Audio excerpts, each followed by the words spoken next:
घना अंधेरा, सुनसान गांव और एक खौफनाक भविष्यवाणी। आज रात 4 पिशाच आएंगे और 4 लोग की बलि लेके जाएंगे।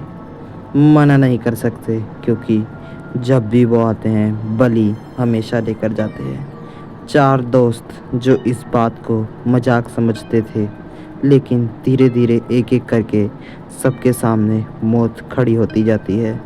चीखें गूंजती हैं, दरवाजे अपने आप बंद हो जाते हैं और अंधेरे में लाल आँख उनका पीछा करती है। वो भागते हैं, छिपते हैं, हर एक को वो कोशिश करते हैं जिनसे उनकी जान बच जाए। दया की भीख भी मांगते हैं, लेकिन पिशाच कहते हैं बलि तो देनी ही होगी और वो चुनी नहीं जाती, बचाई नहीं जाती, तो वो तो देनी ही पड़ती है। तो गाइज़, आपको क्या लगता है, क्या वह 4 दोस्त बच पाएंगे? ये जानने के लिए आपको वीडियो के एंड तक बना पाना पड़ेगा। रात का समय था, गांव के चारों तरफ घना अंधेरा छाया हुआ था। हवा इतनी तेज चल रही थी कि पेड़ की टहनियाँ आपस में टकराकर डरावनी आवाज़ें निकाल रही थी। 2 दोस्त अपने घर के सामने बैठे हुए थे और गपशप कर रहे थे। रमेश अपने दोस्त सुरेश से डरते हुए बोला, यार, आज कुछ अजीब सा लग रहा है। ये तो कोई हमें देख रहा है या हम किसी को। मुझे तो समझ ही नहीं आ रहा है कि हम कर क्या रहे हैं। और भाई, कोई ना कोई भूतिया चीज़ हमारे साथ जरूर होने वाली है, मुझे ऐसा लग रहा है। तभी सुरेश हंसते हुए बोला, अरे छोड़ना, तू भी तो कैसी बातें करने लग जाता है। हर चीज़ में भूत ढूंढने लग जाता है। तभी दोनों को पीछे से एक ठंडी आवाज़ आई, तुम सही कह रहे हो, कोई देख रहा है। यह आवाज़ सुनते ही वो पीछे मुड़ते हैं, पर पीछे कोई नहीं होता। वह इसे इग्नोर कर कर गाँव के बाहर जो पीपल का पेड़ लगा है वहाँ बैठ जाते हैं। वहाँ उन्हें एक बूढ़ा आदमी मिलता है जिसकी आंखें लाल चमक रही थी। बूढ़ा आदमी उनसे बोलता है, आज रात 4 पिशाच आएंगे और 4 लोगों की बलि लेकर जाएंगे। रमेश डर कर बोला, क्या मतलब है काका? किस 4 लोगों की बलि लेकर जाएंगे? कौन पिशाच? किसकी बात कर रहे हो? तभी बूढ़ा इतने में हंस पड़ा और बोला, जो तुम्हारा नाम पहले से चुन चुके हैं उनका नाम है पिशाच। वो तुम 4 लोगों की बलि लेकर जाएंगे और जितना मर्जी भाग लो, बच नहीं पाओगे। सुरेश उसकी बात सुनकर गुस्सा हो जाता है और बोलता है, अरे तू पागल है क्या? कैसी बातें कर रहा है बे तू? किसी पता नहीं क्या जान वान पे बातें करे जा रहा है। अरे तू जा ना, अपना काम कर। शराबी वराबी लगता है मुझे तो तू। जा यहाँ से, हमारे पास से दूर जा। हमें तेरे से बात कोई नहीं करनी। कोई बात नहीं, हमें ले जान दे। लेकिन जाते जाते बूढ़े ने चिल्ला कर कहा, भाग तो सकते हो लेकिन बच नहीं सकते बेटा। अगर उनके पकड़ में आए तो बलि जरूर चलेगी। ना मानो चाहे। रात और गहरी हो गई। अचानक रमेश को लगा कोई उसका पीछा कर रहा है और वह बोला, अबे तू ही है ना? और कौन पीछे चल रहा है मेरे? पर तू तो दिख ही नहीं रहा, मतलब क्या है? तभी वह दूसरा उसका दोस्त बोलता है, अरे मैं तो इधर थोड़ा हल्का हो रहा हूँ रे। मैं तो इतनी दूर खड़ा हूँ, तेरे से इतनी दूर हूँ, मैं तेरे पीछे पीछे क्यों चलूँगा? तभी रमेश का दिल जोर से धड़कने लगा। उसने पीछे मुड़कर देखा तो एक डरावना पिशाच उसके सामने खड़ा था। लंबे नाखून, खून से भरी आंखें और हवा में तैर रहा था। कान एकदम बड़े बड़े। वह बोला, पहली बार तुम्हारी बलि लेंगे। रमेश चिल्लाया, बचाओ! और अगले ही पल उसकी चीख में सब बंद हो गया। सुरेश भागते हुए चिल्ला रहा था, अबे रमेश कहाँ है? ओए रमेश, कहाँ गया तू? भाई देख, ऐसे मजाक मत कर, जल्दी आ जा सामने। कहाँ गया? तभी एक आवाज आई, वो अब नहीं आएगा। सुरेश कांपते हुए बोला, कौन है? सामने आ, सामने आ, मेरे इतना दम है तो। अंधेरे में दूसरा पिशाच बाहर आया अब तेरी बारी है। तू अपने दोस्त के पास जाएगा, लेकिन जिंदा नहीं, आत्मा के रूप में। और अगले ही पल सारा माहौल काला हो जाता है और सिर्फ आवाजें आती हैं, नहीं नहीं, मुझे छोड़ दे। फिर वो पिशाच बोलता है, बलि चुनी नहीं जाती, पूछी नहीं जाती, सिर्फ ली जाती है। और कुछ सेकंड में सारा काम खत्म, दूसरी चीज की खामोशी में बदल जाती है। बाकी दो दोस्त अमित और दीपक यह बात पता लगा चुके थे कि उनके साथ क्या हुआ है। वह दोनों अपने घर में छिपे हुए थे, डरे हुए थे और उनको लग रहा था उनकी मौत उनके पास कभी भी आ सकती है। अमित डरते हुए बोला, कुछ तो गड़बड़ है, रमेश और सुरेश दोनों गायब है, दोनों। तभी दीपक घबराकर बोला, मुझे वो बूढ़े की बात याद आ रही है, 450 450 450।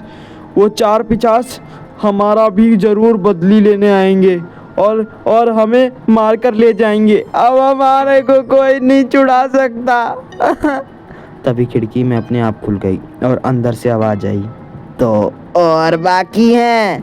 दोनों कांपते हुए, भगवान हमें बचाओ। पर इतने में दो पिशाच उनके घर में घुस चुके थे।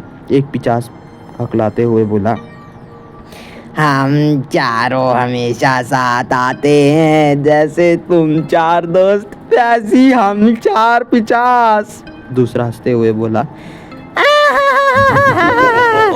ये तो बच्चे हैं बच्चे, इनकी बलि लेने में कौन कतराएगा, मजा आ जाएगा इनकी बलि लेने में।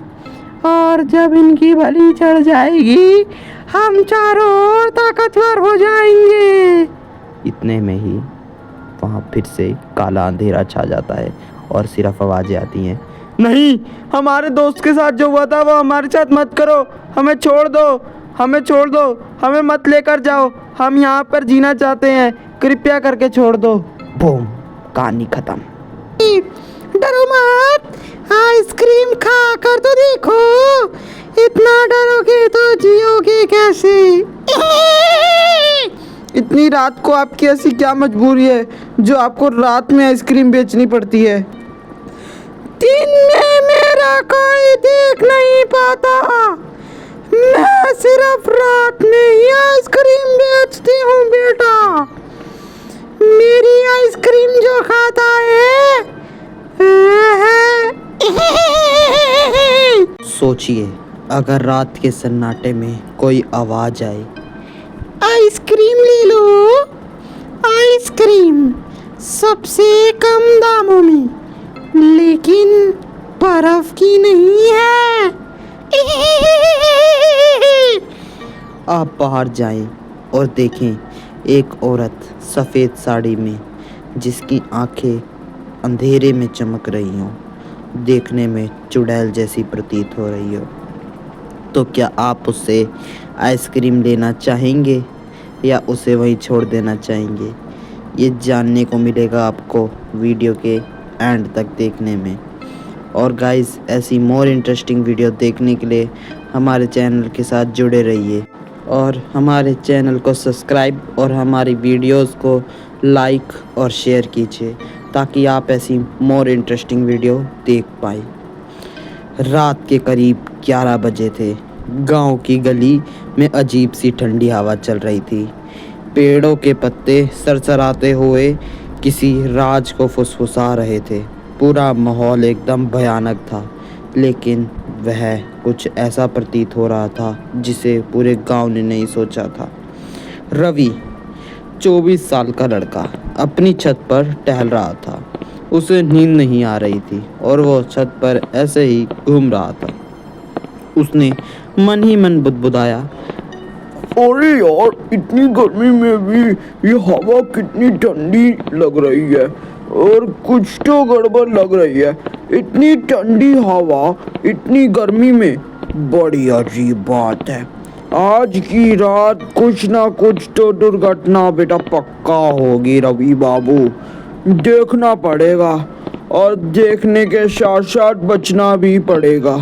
तभी दूर से एक अजीब सी आवाज आई, आइसक्रीम ले लो, ठंडी ठंडी आइसक्रीम, परंतु बर्फ की नहीं है आइसक्रीम।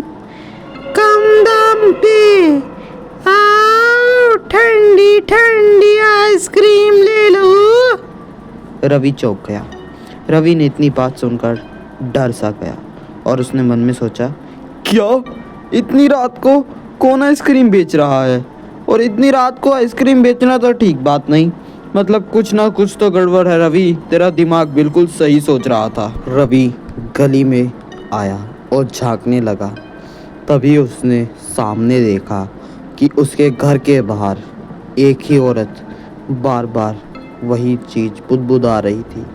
सिर झुकाए एक पुराने से ठेला गाड़ी लेकर खड़ी हुई थी। वो धीरे धीरे बोली, बेटा आइसक्रीम ले लो, बहुत ठंडी है। एक बार खाओगे बार बार आओगे। डरो मत, आइसक्रीम खा कर तो देखो। इतना डरोगे तो जियोगे कैसे? वो धीरे से रवि के पास आई। तभी रवि थोड़ा डरते हुए पूछा, आंटी, इतनी रात को आप यहाँ क्या कर रही हो? और दिन में क्यों नहीं बेचती आप आइसक्रीम? इतनी रात को आपकी ऐसी क्या मजबूरी है जो आपको रात में आइसक्रीम बेचनी पड़ती है? दिन में मेरा कोई देख नहीं पाता, मैं सिर्फ रात में ही आइसक्रीम बेचती हूँ बेटा। मेरी आइसक्रीम जो खाता है वो औरत मुस्कुराई और आवाज़ भारी हो गई और बोली। रवि के रोंगटे खड़े हो गए। रवि ने बोला, क्या मतलब, क्या कहना चाहती हैं आप?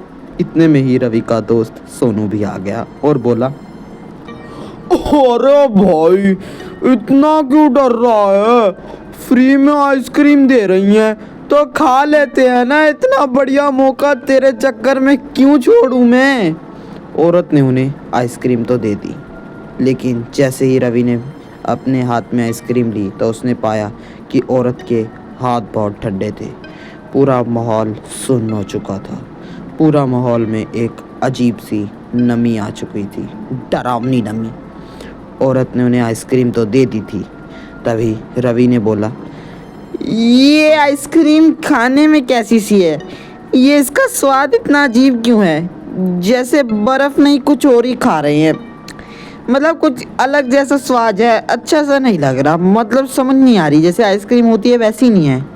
औरत जोर से हंसी और बोली,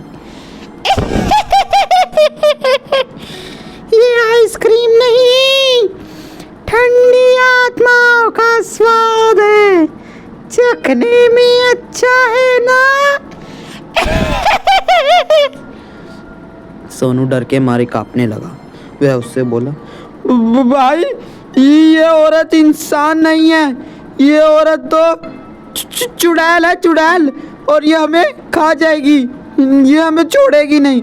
आज तो फ्री की आइसक्रीम के चक्कर में बहुत गलत फंस गए। अचानक उस औरत का चेहरा बदलने लगा। उसकी आंखें अब काली से लाल हो गई, बाल बिखर गए और आवाज़ और भी डरावनी हो गई और वह हंसते हुए बोली, तुम दोनों को तो मैंने पहले ही चुन लिया था। आज तुम मेरी आइसक्रीम बनोगे, जैसे ये आत्माएं बनी। रवि डर के मारे चिल्लाया, तू सही में आम इंसान नहीं है, तू सही में चुड़ैल है। मैंने तुझे आम इंसान समझा, तेरे पे दया खाई, पर तू तो चुड़ैल निकली। इतने में वह हंसते हुए फिर से बोली, हाँ बेटा, मैं वही हूँ जो रात में भूखी आत्माओं को ढूंढती हूँ। दोनों ये बात समझ चुके थे कि अगर वे वहाँ ज़्यादा देर रुके तो उनकी जान जोखिम में पड़ सकती है। दोनों ना आए देखते हैं और ना पाए देखते हैं, दोनों भागना शुरू करते हैं। तभी रवि और सोनू भागते भागते थक जाते हैं और रवि हांफते हुए बोला, भाग सोनू भाग, यहाँ नहीं रुक सकते, ये हमें जिंदा नहीं छोड़ेगी अगर हम यहाँ रुक गए तो। लेकिन चुड़ैल बोली, भाग कर जाओगे कहाँ? ये गलियां मेरी है और तुम तो पहले से ही मेरे थे। तो गाइस, आपको क्या लगता है, क्या वे सच में कोई आम औरत थी जो उनके मजाक कर रही थी या चुड़ैल थी? ये जानने के लिए आपको वीडियो का पार्ट 2 देखना पड़ेगा। Thank you. क्या आपने कभी ऐसी सब्जी मंडी देखी है जो सिर्फ रात के 12 बजे के बाद लगती हो, जहां सब्जियां इतनी सस्ती हों कि कोई भी मना नहीं कर सकता, परंतु सब्जी की जगह वहां पर कुछ और ही बिक रहा हो? कुछ और कहने का मतलब हड्डियाँ। हाँ, इंसानों की हड्डियाँ। लेकिन अब क्या होगा, ये जानने के लिए तो आपको वीडियो के एंड तक बना रहना पड़ेगा। और वो जो औरत है उस पर कभी भरोसा मत करना जो पीछे से पुकार रही हो। सब्जी ले लो बेटा, आओ सब्जी ले लो, बहुत कम दाम पे है, सिर्फ तुम्हारे लिए। ऐसा कहने वाली को कभी भी नहीं देखना, ना ही उसकी आंखों में ज़्यादा देर तक अपनी नज़रें गड़ा कर रखनी है। दो दोस्त के साथ कुछ ऐसा हो जाएगा जो कभी किसी गांव ने भी नहीं सोचा था। गांव के बाहर एक पुरानी सड़क थी और उसी सड़क के किनारे हर रात एक अजीब सी सब्जी मंडी लगती थी। लेकिन लोग कहते थे उस सब्जी मंडी में जो आज गया है वह कभी लौट कर नहीं आया। दो दोस्त रवि और मोहन एक साथ उसी रास्ते से गुजर रहे थे। रवि मोहन से बोला, अरे मोहन, तूने सुना है क्या, रात में जो मंडी लगती है ना, वहाँ सब्जियाँ सस्ती मिलती हैं और बहुत ज़्यादा कम दाम पे मिल जाती हैं। चल आज अपन भी चल के देखते हैं वहाँ पर क्या सही में इतनी सस्ती दाम पर सब्जियाँ मिल जाती है जितना लोग बताते हैं। मोहन थोड़ा डरते हुए बोला, हाँ ना, सुन तो, पर लोग कहते हैं कि वहाँ कुछ गड़बड़ है। कोई औरत सब्जी बेचती है पर वो इंसान नहीं है, उसकी आंखों में कभी नहीं घूम रहा और वो पीछे से आवाज़ मारती है अक्सर, ठीक है ना। रवि मोहन की इस बात को सुनकर हंस देता है और बोलता है, अरे तू भी ना यार, कैसी बातें कर रहा है। चलो आज रात में चलते हैं, देखते हैं सब्जी कितनी सस्ती मिलती है। और जो ये तेरा भ्रम है ना कि वो औरत असली नहीं है, इंसान है या चुड़ैल है या उसकी आँख में नहीं देखना, वो भी पता चल जाएगा। आज फाइनली हो जाएगा, चल देखते हैं चल के एक बार ऐसा क्या है। दोनों रात के ठीक 12 बजे वहाँ पहुँचे। अंधेरा, ठंडी हवा और चारों तरफ अजीब सी खामोशी। अचानक सामने से रोशनी हुई और एक मंडी दिखी। लोग चुपचाप सब्जी खरीद रहे थे, कोई किसी से कुछ नहीं बोल रहा था, ना किसी चीज़ की आवाज़। वहाँ पर एक बोर्ड भी लगा हुआ था, रात्रि की सब्जी मंडी 12 AM। तभी एक उसी बूढ़ी औरत की आवाज़ आती है, आओ बेटा, ताजी सब्जी ले लो, घर में कुछ पकाने के लिए। बहू या माँ नहीं भेजा होगा यहाँ पर सब्जी ले आने के लिए, बड़ी सस्ती दामों पर मिलती हैं। रवि बोला, हाँ कितने की है भिंडी, कितने रुपए किलो दी माँ जी। तभी औरत मुस्कुराई और उसकी आंख लाल चमकी और वह बोली, बेटा तुम तो मेरे पोते जैसे हो, तुम्हारे लिए बस 1 रुपए किलो है। ज़्यादा महंगी लालच कर कर तुम्हें मैं क्या बेचूं, क्या फ़ायदा मेरा। मोहन धीरे से रवि के कान में बोला, अरे भाई रवि, यार ये तो सही में ठीक नहीं लग रही। अब तो मुझे भी फिक्र सी हो रही है। मुझे लगता है भाई हमें ना यहाँ गलत आ गए, हमें यहाँ से निकलना चाहिए, ये जगह बिल्कुल सही नहीं है। रवि ने हंसते हुए कहा, अरे पागल, मौका है मौका, ले लेते हैं। मेरे हिसाब से तो यहाँ से सस्ती सब्जी कहीं नहीं मिलेगी। अबे माँ जी 1 रुपए किलो दे रही हैं, इतनी सस्ती। जैसे ही उसने भिंडी उठाई वह ठंडी और गीली बहुत ज़्यादा थी, जैसे किसी ने अभी अभी ज़मीन से निकाली हो। औरत फिर बोली, अरे ले लो बेटा, आलू टमाटर सब ताज़ा है। तुम तो भिंडी की तरफ ही ध्यान दे रहे हो, और भी सब्जी देख लो। और ये साथ वाला नहीं लेगा क्या? मोहन डरते हुए बोला, नहीं नहीं माँ जी, हम दोनों भाई हैं, एक ही घर में रहते हैं, एक ही घर से खा लेंगे, कोई बात नहीं, इसको ले लेने दो। तभी मोहन उसके रवि के कान के पास आकर बोला फिर से, चल भाई चलते हैं। ये ना मुझे अच्छी नहीं लग रही, यहाँ पर ना थोड़ा डर सा लग रहा है। मेरे हिसाब से हमें यहाँ से निकल लेना चाहिए, अभी भी मौका है, देख ले। तभी अचानक बाकी लोग गायब हो गए और पूरी मंडी खाली हो गई, सिर्फ वो दोस्त और वो एक औरत। रवि घबराकर बोला, ये सब कहाँ गए? ये लोग कहाँ गए सारे? अभी तो इतने सारे लोग थे और खड़े हुए सब्जी भी ले रहे थे। हाँ खैर चुप थे, पर अब तो दिख ही नहीं रहा कोई। अरे बड़ी जल्दी यार मंडी खत्म हो जाती है।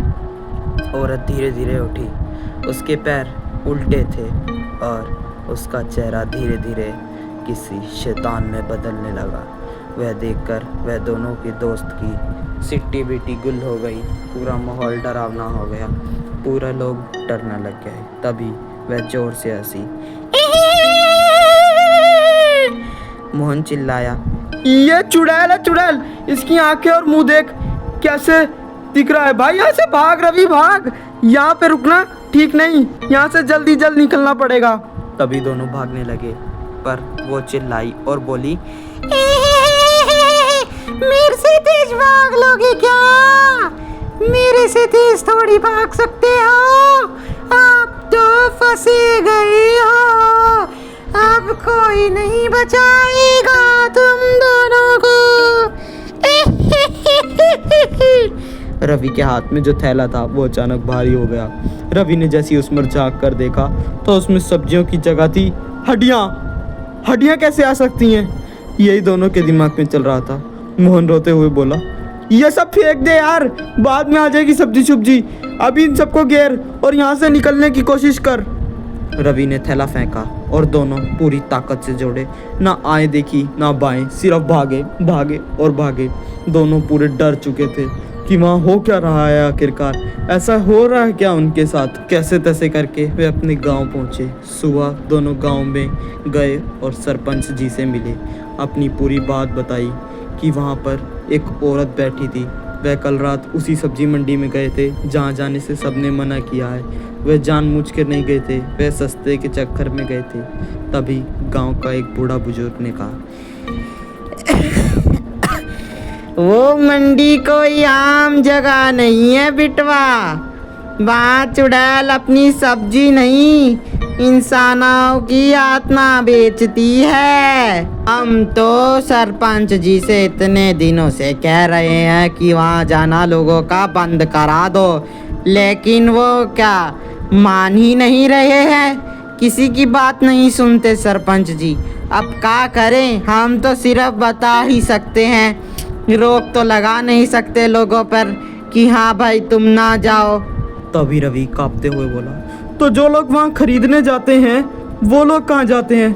उनके साथ ऐसा क्या होता है? और जब हम मंडी पहुँचे थे ना तो वहाँ पर लोग थे और वो सब्जी खरीद रहे थे, पर वो एकदम से अचानक गायब हो गए। और हाँ, ना ही वो कुछ बोल रहे थे। हम दोनों की तो सिट्टी बिट्टी गुल हो गई थी इनको देखकर। बुजुर्ग ने फिर धीरे से कहा, वो कभी पूरी तरह वापस नहीं आते, टुकड़ों में वापिस आते हैं लोगों के थैले में, हड्डियों के बराबर। तो गाइस आपको क्या लगता है, क्या वह सब्जी मंडी सही थी या वह किसी चुड़ैल की थी? ये जानने के लिए आपको वीडियो का पार्ट 2 देखना पड़ेगा। Thank you. तुम ये क्या बोल रही हो? ये कौन सी भाषा है? कैसे मंत्र पढ़ रही हो तुम हमें कहीं पागल तो नहीं बना रही? सच में तुम मेहंदी आर्टिस्ट हो या कोई डुप्लीकेट औरत जो मेरी दोस्त पर छापा या उसकी शादी पर बटन डालना चाहती है? सच सच बताओ, मेहंदी आर्टिस्ट हो ना? तभी वह औरत हल्की सी मुस्कुराई और बोली, शादी का घर, ढोल नगाड़ों की आवाज़, खुशियों का माहौल। लेकिन जैसे ही मेहंदी की रस्म शुरू हुई, एक अजीब सी बूढ़ी औरत दरवाजे देखकर उसके पास आकर खड़ी हो जाती है। उसकी आंखें ऐसी जैसे डर छुपा हो, जिसे देखकर दिल कांप उठे। मेरी मेहंदी तो कभी फीकी नहीं पड़ती। उसकी ये बात सुनकर सब हंसते हैं, पर दुल्हन रीना के हाथ पर बनता हुआ वो डिजाइन धीरे धीरे एक डरावनी चुड़ैल का चेहरा बन जाता है और फिर दुल्हन अचानक गायब हो जाती है। तो ऐसा क्या होता है उस दुल्हन के साथ, ये जानने के लिए आपको वीडियो के एंड तक बना रहना पड़ेगा। Do like, share and subscribe our channel for more videos. ऐसी मोर इंटरेस्टिंग वीडियो देखने के लिए हमारे चैनल पर जाइए और देखिए। एक बात याद रखना, डर ज़रूरी है। गांव सोमपुर। गांव बहुत खुशहाल था। सभी लोग उसमें हंसी मजाक से रहते। किसी का भी विवाह होता पूरा गांव एकजुट होकर करवाता। कोई गांव में लालच नहीं, किसी के भी प्रति हिंसा नहीं। सब लोग एक दूसरे के भाई बहन, दोस्त या रिश्तेदार जैसे ही थे। गांव के बीचों बीच था एक बड़ा सा घर, जहां आज शादी का माहौल था। लेकिन जैसे ही सूरज ढलने लगा, चारों तरफ से एक अजीब सी खामोशी छा गई और हवा में कुछ ऐसा डर घुल गया जिससे पूरे घर में डर था। दुल्हन की सहेली पूजा से बोली, अरे यार, मुझे ना पता नहीं क्यों इस शादी का माहौल थोड़ा अजीब लग रहा है, जैसे कोई हमें देख रहा हो, कोई और जो इस दुनिया का ना हो और हमारे ऊपर साए की तरह मंडरा रहा हो। तभी दुल्हन उसे हंसते हुए बोलती है, अरे पागल मत बन, ये तो बस तेरा वहम है। चल, मेहंदी की रस्म शुरू होने वाली है। तुझे याद है ना, तूने मुझे बचपन में कहा था कि मेरी मेहंदी में सबसे स्पेशल डांस करेगी। आज करना जरूर पड़ेगा। तभी इतने में वे मेहंदी का कार्यक्रम शुरू करते हैं, परंतु वही एक बुढ़िया औरत, वह औरत देखने में बड़ी डरावनी थी। लाल रंग के कपड़े, आंखें खड्डे जैसी गहरी, आई और वो भारी आवाज से उनसे बोलने लगी।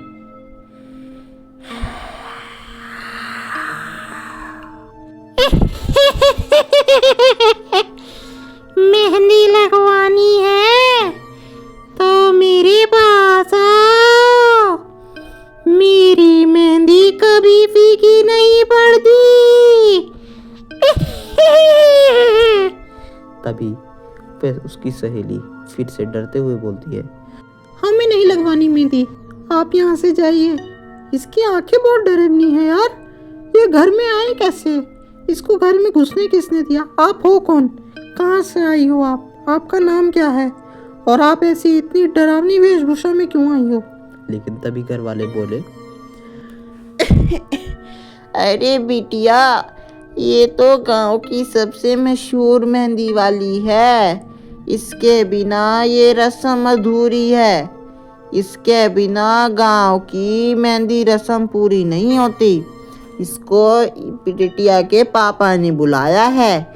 ये बहुत दूर से आती है और जिसकी मेहंदी इसके हाथ पे लगवा जाती है वो घर कभी भी दुखी नहीं होता, सुखी से रहता है। इसलिए इसको बुलाया है। तूने इनको अपशब्द बोल दिया। ऐसे अच्छी बात नहीं होती बेटा, किसी को ऐसे अपशब्द नहीं बोला करते। जैसे ही उस औरत ने दुल्हन के हाथ पकड़े और मेहंदी लगाना शुरू करी तो उसके हाथ बर्फ जैसे ठंडे थे और वो धीरे धीरे कुछ अजीब सा मंत्र भी गुदगुदा रही थी। सारे लोग उसकी शक्ल देखने लग गए और रीना भी काफ़ी डर चुकी थी क्योंकि उसके हाथ बहुत ज़्यादा ठंडे थे। उसे समझ नहीं आ रहा था कि वो असलियत में है कौन, या एक सचमुच की औरत या कोई और।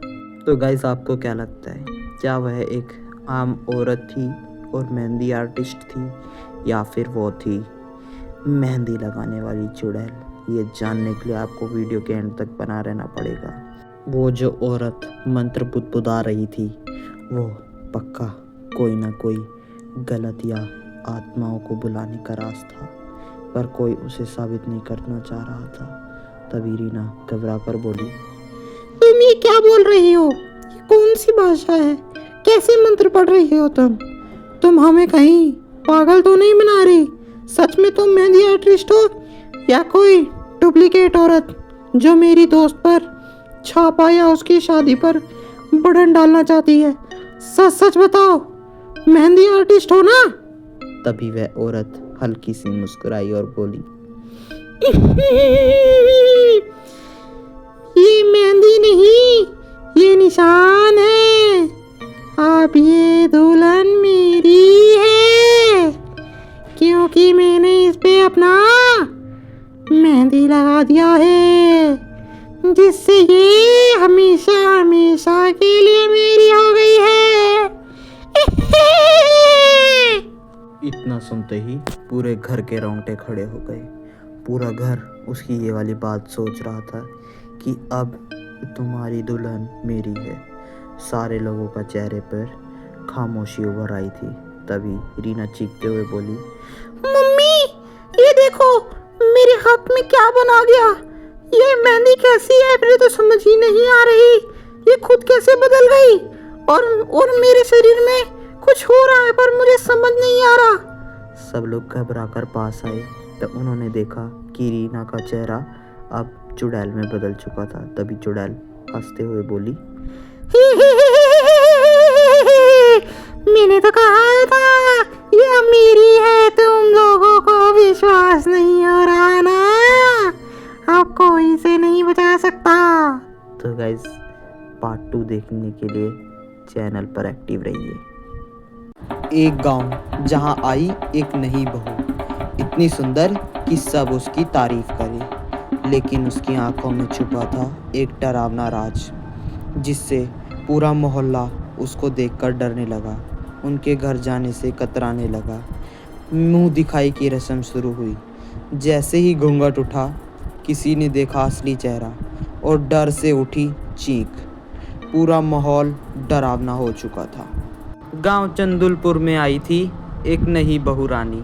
सुबह का समय ढोल नगाड़ों के साथ नई बहू का घर में प्रवेश हो रहा था। पूरा घर खुशी से उठा हुआ था। तभी सास खुश होकर कहती है, अरे देखो देखो हमारी बहू कितनी सुंदर है, जैसे चांद जमीन पर उतर आया हो। इतनी सुंदर बहू मोहल्ले में किसी की नहीं है। तभी पड़ोसन बोली, हाँ बहन, लेकिन इसकी आंखें थोड़ी अजीब नहीं लग रही देखने में, जैसे कुछ छुपा रही हो। वाकई में उसकी आंखों में कुछ राज जरूर झलक रहा था। पड़ोसन को बहुरानी पे बहुत शक हो रहा था। उसे ऐसा लग रहा था कि बहुरानी कुछ ना कुछ तो छुपा रही है। तो गाइस आपको क्या लगता है, क्या वह सही में कुछ छुपा रही थी? तभी बहू धीरे से मुस्कुराते हुए बोलती है, माँ जी, मैं आपकी सेवा में कोई कमी नहीं छोड़ूंगी। मैं आपको हमेशा खुश रखूंगी। आप बस मुझे मौका दीजिए एक बार, मैं आपके घर को महल बना दूंगी, महल। कैमरे में बहू की आंखों पर जूम करता है। एक पल के लिए उसकी आंखें लाल चमकती हैं, जैसे खून जैसी लाल। सारे लोग कैमरे वाले की तरफ देखते हैं। कैमरे वाले की शक्ल पूरी डरावनी हो जाती है। घर में औरतें जमा हो रही होती हैं। मुंह दिखाई का कार्यक्रम शुरू होने वाला है। सास, अरे अरे जल्दी करो, आओ सब, हमारी बहू की मुंह दिखाई है। बड़े नसीब वाले को दिखती है हमारे बहू का मुखड़ा। चाची बोलती है, मैं तो सोने की अंगूठी लाई हूँ बहू रानी के लिए। इतनी प्यारी बहू रानी के लिए अगर सोने की अंगूठी ना लाए तो क्या लाए? बहू रानी को अंगूठी दूंगी, अंगूठी। 24 तोला की अंगूठी है मेरी। मेरे से महंगा तोहफा कोई नहीं दे पाएगा बहू रानी को। दूसरी औरत बोलती है, और मैं देखूंगी कि बहू सच में उतनी ही सुंदर है जितना ललिता चाची ने सही में बताया था कि झूठ बोलकर हमारे सामने बड़ी बड़ी डींगे हाँक रही थी। अब पता चलेगा सरिता चाची सच बोल रही थी कि झूठ। तभी बहू धीरे से बोलती है, आप सबका आशीर्वाद चाहिए मुझे तो। आप सबके आशीर्वाद के बिना ये काम अधूरा है, अधूरा। तभी अचानक से हवा तेज चलने लगती है। दरवाजे अपने आप बंद हो जाते हैं। पूरा माहौल फिर से डरावना होता है। तभी पड़ोसन बोलती है, ए सरिता, तेरी बहू तो बड़ी तेज है। हमारे को बिना मुंह दिखाए ही हमारा आशीर्वाद लेना चाह रही है। तेरी जैसी तेज है तेरी बहू। बहुत अच्छी बहू लाई है, बड़ी देखकर। वाह, जैसा बताती थी बिल्कुल सेम वैसी लाई है। पहली औरत बहू का घूंघट उठाती है। वह औरत उसका घूंघट उठाते ही सार डर के थोड़ा पीछे सहमेक जाती है। औरत हंसते हुए बोलती है, चलो चलो देखें जरा सरिता चाची की बहू का मुंह कितना सुंदर है। जैसे ही घूंघट उठता है वह अचानक डर जाती है। औरत कांपते हुए बोलती है, ये क्या है? इसकी आंखें इतनी बड़ी और काली कैसे? सास डांटते हुए बोलती है। ओ पागल, चुप हो जा। जल रही है ना मेरी बहू का मुंह देख के। इतनी सुंदर जो है, हमारी बहू तो अप्सरा है, अप्सरा, स्वर्ग से उतरी हुई। तभी बहू धीरे से मुस्कुराती है। शायद इन्हें भ्रम हुआ होगा, भ्रम। इनको डर लग गया मेरा शक्ल देख के। कोई बात नहीं चाची, अगली का मुंह दिखाई कर देते हैं, क्या पता उन्हें अच्छा लगे। औरत चुप हो जाती है, लेकिन उसका चेहरा डर से सफ़ेद पड़ चुका था। उसके चेहरे पर एक अलग ही डर चमक रहा था। तभी पूरे कमरे में अंधेरा गुप्त हो जाता है। एक लड़की बोलती है। अरे लाइट कैसे चली गई? अभी तो अच्छी भली लाइट थी। दूसरी बोलती है। अभी तो दिन में उजाला था और अचानक अंधेरा कैसे? अंधेरे में बहू की हंसी गूंजती है। हिया!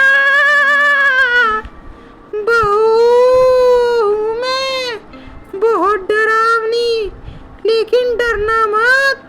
जो डर गया वो मर गया। मैं यही हूँ अंधेरे में। एक औरत गले के किसी ठंडे हाथ का स्पर्श होता है। औरत डर जाती है। औरत चिल्लाते हुए बोलती है। कौन है? कौन है? किसने छुआ मुझे? कौन मेरे गले तरफ हाथ बढ़ा रहा है? ये सरिता, तेरे घर में कोई चोर उचक्का घुस गया क्या? मेरे डर लग रहा है। मेरे वैसे भी गहने बहुत महंगे हैं। मुझे जाने दे बहन, मैं नहीं रुक सकती। बाद में देख लेंगे तेरी बहू का मुंह। बहुत हो गया। तभी थोड़ी देर बाद रोशनी आती है। बहू का चेहरा कुछ पल के लिए डरावना था। लंबे दांत, उल्टे पैर। छोटी बच्ची बोलती है। माँ, बहू दीदी के पैर तो उल्टे हैं, उल्टे। जरा देखो तो, देखने में कितनी डरावनी लग रही है। आपने बोला था बहुत सुंदर है, ये तो देखने में बहुत डरावनी लग रही है। मुझे तो बड़ा डर लग रहा है। तभी सास घबराकर बोलती है। ये बच्ची चुप कर, ऐसी बातें नहीं करते। मेरी बहू तो बहुत सुंदर है। तुम लोगों को पता नहीं क्या गलतफहमी हो रही है। मेरी बहू को बार बार देखकर ऐसे ऐसे बोल रहे हो। ऐसे बोलना अच्छी बात नहीं। एक बात तो थी, बहू वाकई में देखने में बड़ी डरावनी थी। बहू धीरे धीरे पास आते हुए बोलती है। बच्चे तो मन के सच्चे होते हैं माँ जी। शायद ये बच्ची सही कह रही है। बच्चे कभी झूठ नहीं बोलते। सबकी सांसें हलक में ही अटक जाती हैं। सब लोग डर जाते हैं। तभी एक बूढ़ी दादी बहू को बड़े ध्यान से देख रही होती है। दादी गंभीर आवाज में कहती है। कोई साधारण बहू नहीं है ये तो कोई दुष्ट आत्मा लग रही है, या इसकी विदाई के समय इस पर छापा किया गया है। सरिता देख कर रहे। बहू अचानक तेज आवाज में बोलती है। चुप, ज्यादा जानना अच्छी बात नहीं होती। बहुत जान रही हो दादी, इतना मुंह खोलोगी? शांति से बैठी रहो साइड में। दादी डटकर पीछे हट जाती है। पूरा माहौल डरावना था। तभी सास रोते हुए कहती है। अब तो मुझे भी लग रहा है तू मेरी बहू नहीं है। मेरी बहू कहाँ है? कहाँ गायब हो गई मेरी बहू? तुझ पे जरूर किसी ने टोना टोटका या तेरी विदाई के समय छापा किया गया है। मुझे पहले ही शक था। मैंने अपनी लड़की को कहा था ध्यान रखना, पर वो फिर भी नहीं रख पाया। सारी औरतें डर जाती हैं। एक औरत तो बोलती है। ए सरिता चाची, हमें तो जाने दे। हम बाद में देख लेंगे तेरी बहू का मुंह। बाद में जो करना होगा करेंगे, अभी हमें जाने दे। अब हमारा हो गया। तो गाइस, आपको क्या लगता है, क्या वो औरत सही में किसी चुड़ैल थी या उसके पीठ पर छापा किया गया था? ये जानने के लिए आपको वीडियो का पार्ट 2 देखना पड़ेगा। Do like, share and subscribe our channel for more videos. Thank you. इस दिन में क्यों नहीं जिम करती तुम? रात को ही तुम्हें लोगों की छत पर जाकर एक्सरसाइज करना क्यों पसंद है इतना? तभी चुड़ैल शर्माते हुए बोलती है। अरे, दिन में लोग मेरी वीडियो बना लेते हैं। मैं वायरल नहीं होना चाहती, ऑडियंस की फेम नहीं लेना चाहती, इसीलिए तो रात को करती हूँ एक्सरसाइज। नहीं तो लोग मेरी वीडियो बना लेते हैं। रात का समय 12 बजे का, जब पूरी दुनिया सो रही होती है, तभी आवाज आती है, छत पर कौन चल रहा है, वो भी इतनी रात को। कोई आम व्यक्ति कैसे चल सकता है, वो भी किसी के घर की छत पर। दो भाई रवि और पप्पू अपने अपने कमरों में सोना चाह रहे थे, लेकिन नींद नहीं आ रही थी गर्मी के कारण। दोनों प्लान बनाते हैं छत पर सोने का, पर छत पर उन्हें कुछ ऐसा दिखता है जिसे देखकर उनकी नींद उड़ जाती है। तो ऐसा क्या दिखा उन्हें, ये जानने के लिए आपको वीडियो के एंड तक बना रहना पड़ेगा। रवि: हेलो भाई यार, आज तो बहुत ही ज़्यादा गर्मी लग रही है और बहुत ही ज़्यादा नींद नहीं आ रही बिल्कुल भी। भाई हमें छत पर चलना पड़ेगा। तुझे नींद आ रही है क्या? वो माफ़ कर देना अगर तू सो गया होगा, मेरे तो नींद ही नहीं आ रही थी, इसीलिए सोचा कि तुझे कॉल कर देता हूँ और छत पे चलने के लिए बोलता हूँ। तभी पप्पू हंसते हुए बोलता है, अरे नहीं नहीं बे, मैं भी नहीं सोया था, मुझे भी नींद नहीं आ रही, बहुत ज़्यादा गर्मी लग रही है नीचे। दिल कर रहा है ऊपर जाकर ठंडी हवा में सोऊं, पर ऊपर से ये ठक पक की किस चीज़ की आवाज़ आ रही है? कहीं भूत प्रेत वगैरह तो नहीं? तभी रवि बोलता है, अरे तू तो बचपन से ही डरपोक है, इतना क्यों डर रहा है? चलना छत पे चलते हैं, बहुत ज़्यादा गर्मी लग रही है, बाकी बातें छत पर ही कर लेंगे एक साथ। ठीक है अभी चल यार, मैं आ रहा हूँ, मैं तकिया वगैरह ले आता हूँ, तू रजाई वगैरह ले आना ओढ़ने के लिए, ठीक है? चल जल्दी चल। तभी पप्पू फिर से बोलता है, हाँ हाँ ठीक है। दोनों कमरे से बाहर आते हैं। कमरे से बाहर आकर दोनों को कुछ आवाज़ सुनाई देती है। छत पर से किसी के चलने की आवाज़ आ रही थी। रवि घबरा कर बोलता है, ये आवाज़ किस चीज़ की है भाई, इतनी जोर जोर से छत पे? दोनों आगे बढ़ते हैं। जैसे छत पर जाते हैं, देखते हैं कि कोई औरत छत पर टहल रही है। पप्पू ये सब देखकर पूरा डर जाता है। वह बोलता है, अरे ये कौन है, वो भी हमारी छत पर, इतनी रात को 12 बजे छत पर वॉक कर रही है? ऐसा कैसे हो सकता है? छत पर वॉक करना, तो वो भी इतनी रात को और हमारी छत पर? ये कोई आम व्यक्ति नहीं है, ये पक्का कोई ना कोई दुष्ट आत्मा या चुड़ैल है। भाई आज गलत फंस गए यार, बहुत ज़्यादा गलत फंस गए। अगर ये हमारी तरफ आई और हमसे देख लिया तो मार डालेगी, बहुत गलत फंसे। तभी चुड़ैल उनको धीरे से देखती है और बोलती है, मैं रोज चलती हूँ, तुम नए हो क्या? हाँ, तुम्हारी छत नई और बड़ी है, इसलिए तुम्हारी छत पर आई हूँ वॉकिंग करने के लिए। कैसे हो? दोनों के होश उड़ जाते हैं। चुड़ैल के उल्टे पैर से चल रही थी, लेकिन बात बिल्कुल नॉर्मल कर रही थी। चलो हम कुछ ट्राई करते हैं एक्सरसाइज, ऐसे जो सबसे ज्यादा कूदेगा वो बच जाएगा, उसे नहीं डराऊंगी मैं। तभी रवि बोलता है, भाई ये तो हार गए हम। देख, ना तो तू ज़्यादा कूद सकता है ना ही मैं, इसमें तो यही जीतेगी ये, और हम दोनों को हमेशा डराती रहेगी, कभी नहीं छोड़ेगी हम दोनों को। बहुत गलत फंसे हैं भाई। दोनों तो जान guys, बचाकर आपको क्या बोलने लगता लगते है? हैं। क्या वो चुड़ैल उन दोनों को मार देगी या उनको जिंदा वापस भेज देगी? ये जानने के लिए आपको वीडियो के एंड तक बना लेना पड़ेगा। Do like, share and subscribe our channel for more videos. ऐसी मोर इंटरेस्टिंग वीडियो देखने के लिए हमारे चैनल पर जाइए और हमारे चैनल को सब्सक्राइब कीजिए। और गाइस, वीडियो का बेस्ट पार्ट इस कमेंट सेक्शन में ज़रूर टाइप कीजिए। तभी चुड़ैल दोनों से बोलती है, डरो मत, मैं किसी को नुकसान नहीं पहुंचाती, बस रात को एक्सरसाइज करती हूँ। तुम तो सिर्फ देखकर ही डर गए मुझे, मैंने तो तुम्हें कुछ कहा तक नहीं। इतनी जल्दी डरोगे तो जियोगे कैसे? तभी पप्पू बोलता है, वो सब बात तो चलो ठीक है, तुम दिन में क्या करती हो जो ये रात को एक्सरसाइज करती हो? दिन में क्यों नहीं करती तुम एक्सरसाइज? दिन में क्यों नहीं जिम करती तुम? रात को ही तुम्हें लोगों की छत पर जाकर एक्सरसाइज करना क्यों पसंद है इतना? तभी चुड़ैल शर्माते हुए बोलती है, अरे दिन में लोग मेरी वीडियो बना लेते हैं, मैं वायरल नहीं होना चाहती, ऑडियंस की फेम नहीं लेना चाहती, इसीलिए तो रात को करती हूँ एक्सरसाइज, नहीं तो लोग मेरी वीडियो बना लेते हैं। तुम भी बहुत मूर्ख हो, जल्दी ही नहीं समझ पाते। तभी थोड़े से दोनों रिलैक्स हुए तो रवि बोलता है, तो क्या हम आपके साथ वॉक कर सकते हैं, मतलब एक्सरसाइज वगैरह कर सकते हैं हम भी आपके साथ? आप हमें कुछ कहोगी तो नहीं ना, मारोगी तो नहीं हमें? तभी चुड़ैल हंसते हुए बोलती है, ही, तुम तो मुझसे बहुत ज्यादा डर रहे हो।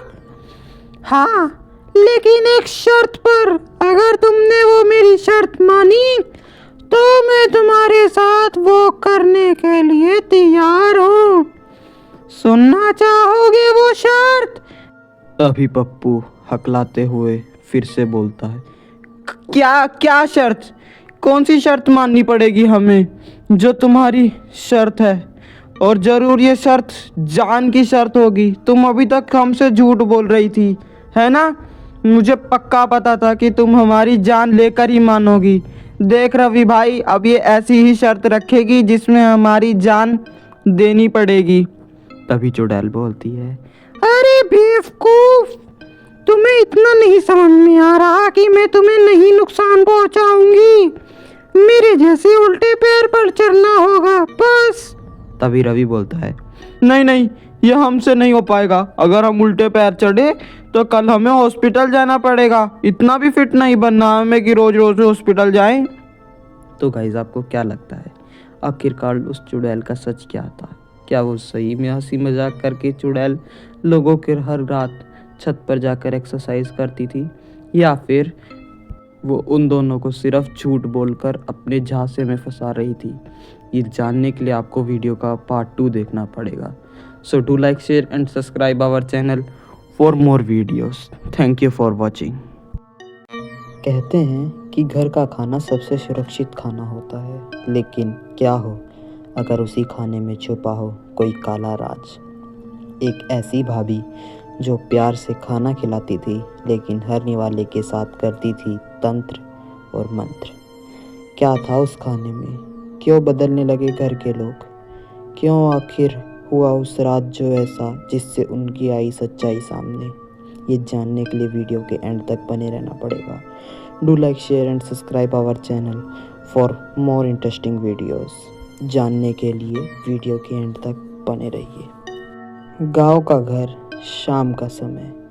राहुल अपनी बूढ़ी माँ से बोला, मम्मी, भाभी आ गई क्या? इतनी देर हो गई, भूख बहुत जोर से लग रही है। अगर आज भाभी के हाथ के खाना का मिल जाए ना तो दिल खुशी हो जाएगा, क्योंकि भाभी के जो हाथ में स्वाद है वो स्वाद कहीं नहीं है। तभी उसकी बूढ़ी माँ बोलती है, हाँ बेटा, बड़ी संस्कारी है, सबको अपने हाथ से खाना खिलाती है। इतनी संस्कारी बहू इस जमाने में ढूंढना बहुत मुश्किल है। खैर, हमें तो ये सुख प्राप्त हुआ, बहुत अच्छी बात है। सब लोग उससे बहुत खुश थे। तभी भाभी मुस्कुराते हुए बोलती है, आज सबको मैं ही खाना खिलाऊंगी, लेकिन स्पेशल वाला। आज मैं ऐसा खाना बनाऊंगी कि सब अपनी उंगलियां चाटते रह जाएंगे। तो आप लोग तैयार है ना मेरा स्पेशल खाना खाने के लिए? इतना बोलकर भाभी थोड़ा सा मुस्कुराती है। तभी राहुल मन ही मन बुदबुदाता है, अरे ये भाभी इतना बोलकर मुस्कान थोड़ी अजीब सी दिख रही है। कुछ ना कुछ तो गड़बड़ है इस मुस्कान के पीछे, पक्का। खैर, कैसे तैसे कर रात का डिनर तैयार हो जाता है। राहुल के पापा भोजन का एक निवाला मुंह में डालते हुए कहते हैं, आज का खाना तो बहुत ज़्यादा अलग लग रहा है। इतना स्वादिष्ट, बहुत ज़्यादा स्वादिष्ट है ये तो।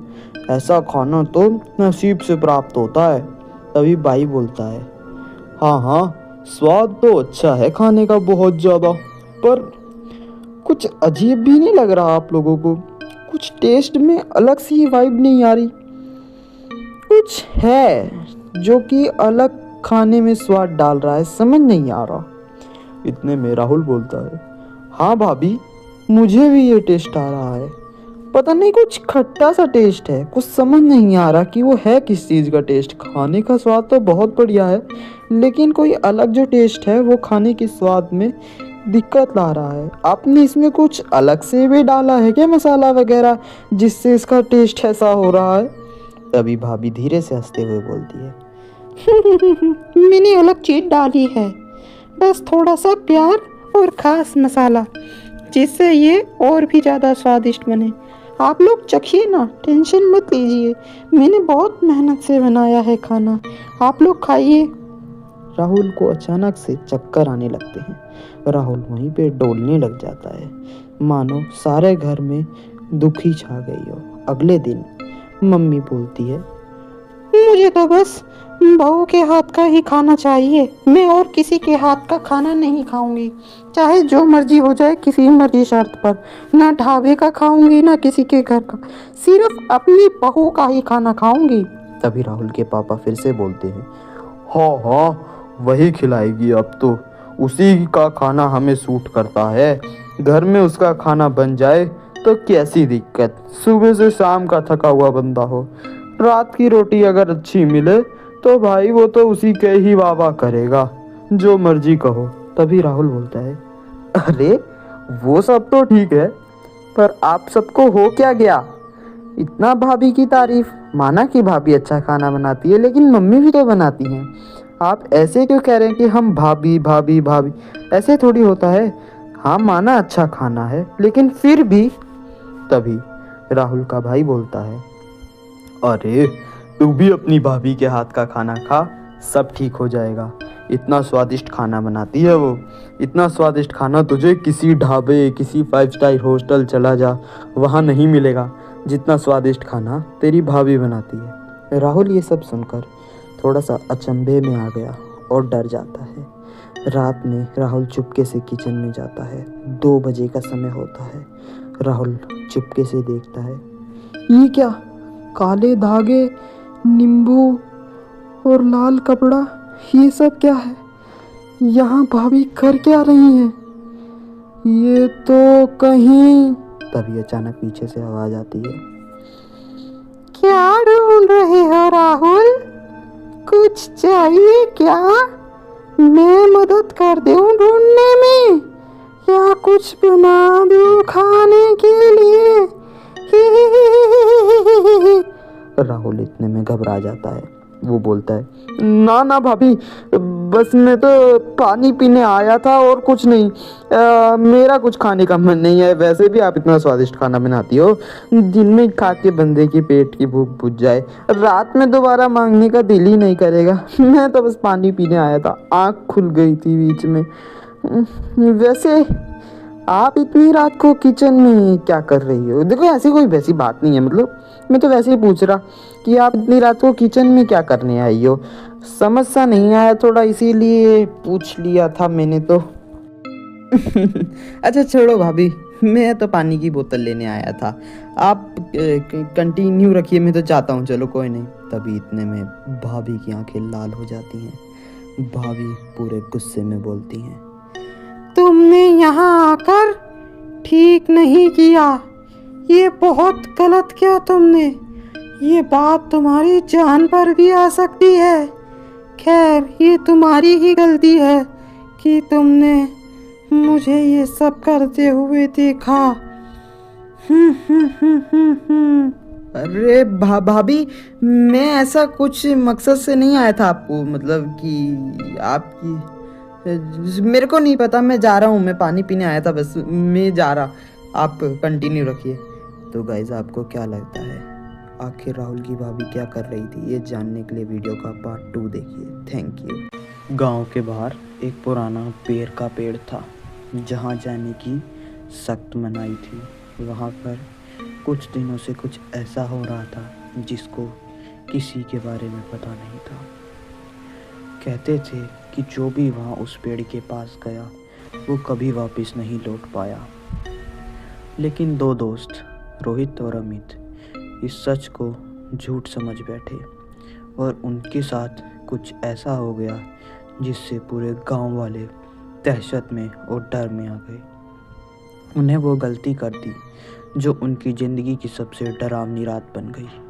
तो गाइस चलिए देखते हैं उनके साथ ऐसा क्या हुआ जिससे पूरा गांव में दहशत फैल गई। और ऐसी मोर इंटरेस्टिंग वीडियो देखने के लिए हमारे चैनल पर जाइए और हमारे चैनल को लाइक, सब्सक्राइब, शेयर और कमेंट ज़रूर कीजिए। अरे यार अमित, आज मौसम देख कितना बारिश का है। देखने में बड़ा प्यारा लग रहा है लेकिन डरावना भी है।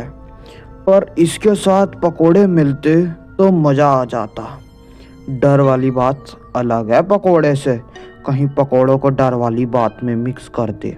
तभी अमित हंसते हुए बोलता है, अरे डरपोक, ये तो मज़ा है मज़ा। हॉरर मूड बन रहा है इसमें, हॉरर। डरावना और पकोड़े वाली बात अलग ही होती है, पर जो डरावने का मौसम है वो तो एक नंबर लगता है देखने में।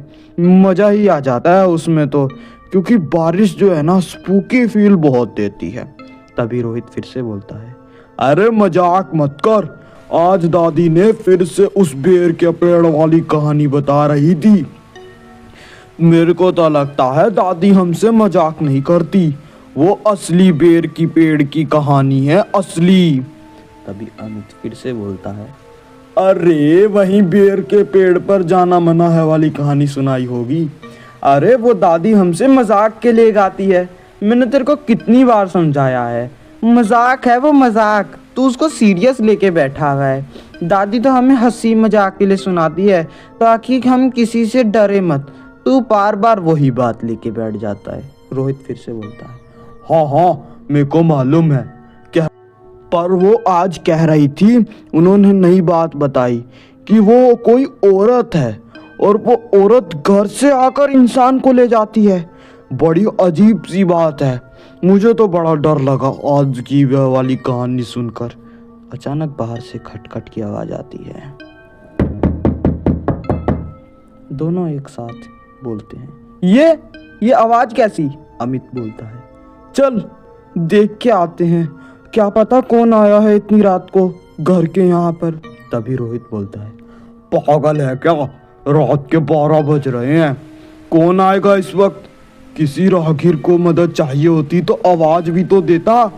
ये तो सिर्फ पीटे जा रहा है दरवाजा, फायदा नहीं है खोल के। यहीं बैठते हैं, कुछ ना कुछ देर में अपने आप चला जाएगा जो भी होगा। मैं तो नहीं डाल रहा। दरवाजा धीरे से अपने आप खुल गया।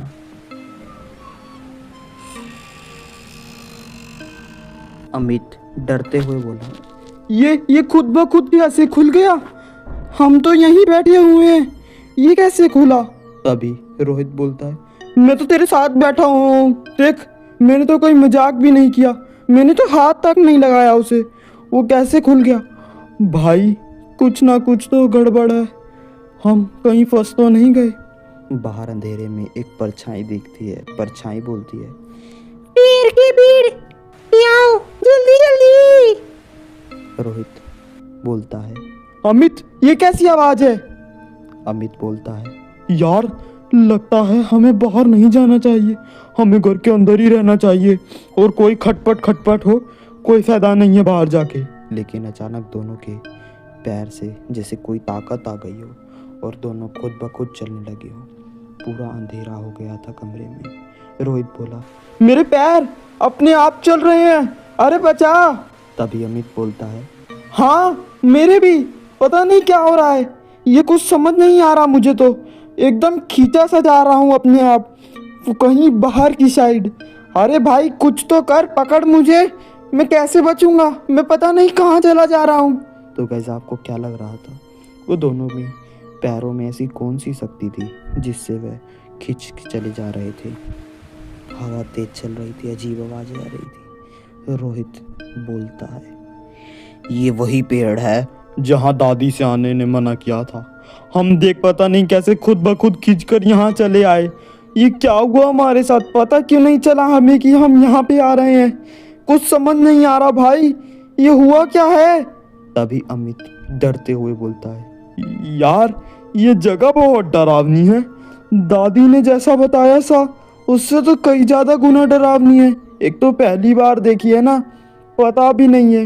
अचानक पेड़ से एक औरत दिखती है और वह हंसती हुई आवाज में बोलती है, क्यों आए हो? जब मना था यहाँ आना, जान प्यारी नहीं है। तभी दोनों, हाँ चुड़ैल, ये यहाँ, भाई कितना डर लग रहा है इसे देखकर। औरत बोलती है, जो भी यहाँ आता है वो कभी